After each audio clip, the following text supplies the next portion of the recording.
This channel does not promote any violent, harmful, or illegal activities. All content provided by this channel is meant for an educational purpose only. অন্যদিকে আগামী 9 August Nabanna অভিযান নিয়ে সিপিকে challenge করলেন শুভেন্দু অধিকারী। কিন্তু তোমার বাবা মাকে সঙ্গে নিয়ে ধর্মতলা থেকে মিছিল হবে, মুখ্যমন্ত্রীর পদত্যাগ চাইতে হাঁটা শুরু করব, ধর্মতলা ও সাঁতরাগাছি থেকে নবান্নের দিকে যাবে মিছিল, দেখব কত জল কামান টিয়ার গ্যাস আছে, পারলে আটকান। সিপি মনোজ বর্মাকে চ্যালেঞ্জ করলেন বিরোধী দলনেতা। কি বলেছেন শুভেন্দু, শোনাবো আপনাদের। আমি তো পার্টিসিপেট করব এবং আমি অর্গানাইজ করব যাতে হাজার হাজার লোক আসে, এবং আমি ধর্মতলা থেকে হাঁটা শুরু করব ওনার বাবা মাকে সাথে নিয়ে। ওনাদের কত জল কামান টিয়ার গ্যাস আছে সেদিন দেখবো।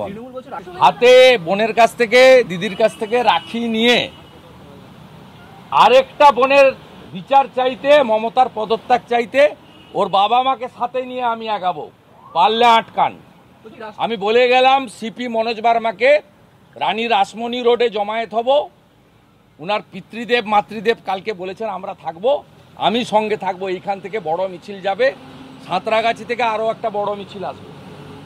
দুটো আপাতত ঠিক করা আছে, আরেকটা চেষ্টা করছি হাওড়া স্টেশন থেকে।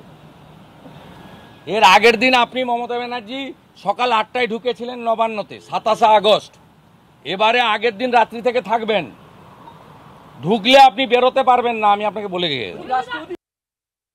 আমার মেয়ে একজন পশ্চিমবঙ্গ সরকারের কর্মচারী ছিল এবং পশ্চিমবঙ্গের শিক্ষা প্রতিষ্ঠানে সে পড়াশোনা করত। সেই শিক্ষা প্রতিষ্ঠান এবং তার কর্মস্থলে তার এই আজকে নির্মম পরিণতি হয়েছে। সেই যে দায়, পশ্চিমবঙ্গ সরকার কখনোই তার দায় এবং স্বাস্থ্য সচিব কখনো তার দায় ঘাট থেকে নামাতে পারেন না। সেই কারণেই আমরা ঠিক করেছি আগামী 9 আগস্ট বর্ষপূর্তি উপলক্ষে 1 বছর হয়ে যাচ্ছে, আমরা ন্যায় বিচার পাইনি এবং আদালতে রাজ্য সরকারের যে ভাবমূর্তি এখনও আছে তারই প্রতিবাদে এবং ন্যায় বিচার ছিনিয়ে আনার জন্যে আমরা নবান্ন অভিযানে ডাক দিচ্ছি। সেখানে সমস্ত রকম লোককে আমরা উপস্থিত থাকার জন্যে আহ্বান জানাচ্ছি।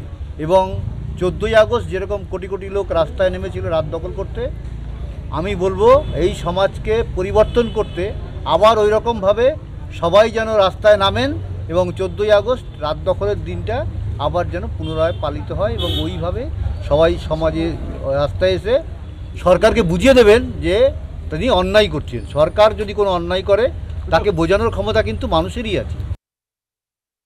বললাম সিবিআইয়ের আয়োজক একজনকেই এখনও সেই 9 আগস্ট যে ঘটনা ঘটেছিল আমরা যে তিমিরে ছিলাম এখনও সেই তিমিরেই, কারণ সেই 9 তারিখেই রাত্রে ওই সঞ্জয় রায়কে ধরে ফেলেছিল।